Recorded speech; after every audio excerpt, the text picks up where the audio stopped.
अस्सलाम वालेकुम वरहमतुल्लाहि वबरकातुह। मज़ार को तवाफ़ करना, मज़ार का बोसा देना और ऐसे ही मज़ार की चौखट को चूम करके उसको अपने आँखों पर लगाना और जब मज़ार से निकले तो उल्टे पैर मज़ार से निकलना, ये कैसा है? हम किसी बुज़ुर्ग के मज़ार पर फातिहा करने के लिए जाते हैं तो बहुत दफ़ा ऐसा देखा जाता है कि चारों तरफ लोग घूम घूम करके चक्कर लगाते हैं, जिसको तवाफ़ भी कहा जाता है। तो ऐसी सूरत में ये तवाफ़ करना जायज़ है या नाजायज़ है, आज हम इस बारे में बात करेंगे। देखें, तवाफ़ जो है, मज़ार का तवाफ़ करना सिर्फ़ ताज़ीम की नीयत से ये नाजायज़ है और किसी भी मज़ार का तवाफ़ नहीं करना चाहिए कि ताज़ीम की नीयत से तवाफ़ करना सिर्फ़ खाने काबा के साथ ख़ास है।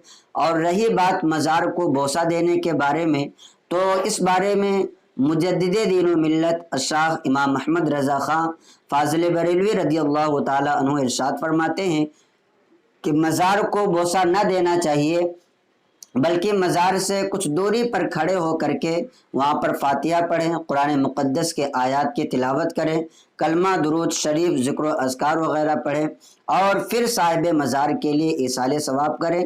ये ज़्यादा बेहतर है। अलबत्ता मज़ार को बोसा देना, अगर कोई बोसा देता है तो ऐसी सूरत में वो हराम काम करने वाला नहीं होगा, बल्कि उलमा ने इस बारे में मना फरमाया है और ये इख्तिलाफी मसला है। लेकिन ये जो ममानात आई है, ये सिर्फ़ और सिर्फ इसलिए आई है ताकि वो साहिब मज़ार के ताज़ीम में ज़्यादा तरीक़े से साहिब मज़ार की ताज़ीम कर सके। और ताज़ीम जो है साहिब मज़ार से कुछ दूर पर खड़े होकर के ही ज़्यादा होती है, इसलिए उलमाए किराम ने कब्र को बोसा देने से मना फरमाया है।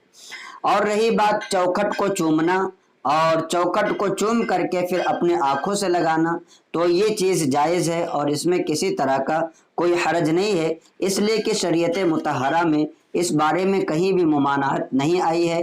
और जिस बारे में मुमानात ना आई हो वो काम करना शरीयत में जायज़ होता है। जैसा कि अल्लाह तबारक व तआला कलाम मुक़द्दस में इरशाद फरमाता है, इन्नल हुक्म इल्ला लिल्लाह, कि बेशक हुक्म सिर्फ़ और सिर्फ अल्लाह ही का चलता है। और हाथ बांधे उल्टे पाँव लौटना और पीछे की तरफ अपने पीठ को करके आगे मुंह करके लौटना, ये भी जायज़ है। ये एक तर्ज़ अदब है, इसमें किसी तरह की कोई कराहत नहीं है। और जिस अदब से शरीयत ने मना ना किया हो, शरीयत ने मना ना फरमाया हो, इसमें कोई हरज नहीं है, इसको इंसान कर सकता है। अलबत्ता एक चीज़ आपको याद रखना चाहिए कि अगर आप मज़ार पर गए हैं और वहाँ उल्टे लौट रहे हैं, तो अगर किसी को ईज़ा और तकलीफ़ पहुँचने का अंदेशा हो कि आप लौट रहे हैं और आपके लौटने में किसी को तकलीफ़ हो सकती है कि किसी से आप टकरा जाएं, वो गिर जाए, या और भी तरह के मामलात जो है जिससे इंसान को तकलीफ़ हो सके, तो ऐसी सूरत में इंसान को बचना चाहिए। और अगर ऐसी कोई बात नहीं है तो फिर तर्ज़ अदब का जो एक तरीक़ा है, ये इसको करने में कोई भी हरज नहीं है। ऐसा ही आला हज़रत फ़ाज़िल बरेलवी रज़ियल्लाहु ताला अन्हु ने फ़तावा रज़विया हिस्सा 4 में भी सफ़ा नंबर 8 पर इरशाद फरमाया कि ये एक तर्ज़ अदब है और इसको करने में कोई भी हरज नहीं है। तो उम्मीद करता हूँ कि ये मसाइल आपको अच्छे लगे होंगे। आपसे दरख्वास्त है कि इस क्लिप को ज़्यादा से ज़्यादा अपने दोस्तों अहबाब को भी शेयर करें ताकि उन्हें भी दीनी मालूमात हासिल हो। और अगर आपके और भी दीनी सवालात हों तो आप कमेंट करें, इंशाअल्लाह तबारक व तआला उन तमाम सवालात के जवाबात जल्द से जल्द आपको देने की कोशिश की जाएगी। अस्सलामु अलैकुम व रहमतुल्लाहि व बरकातुहू।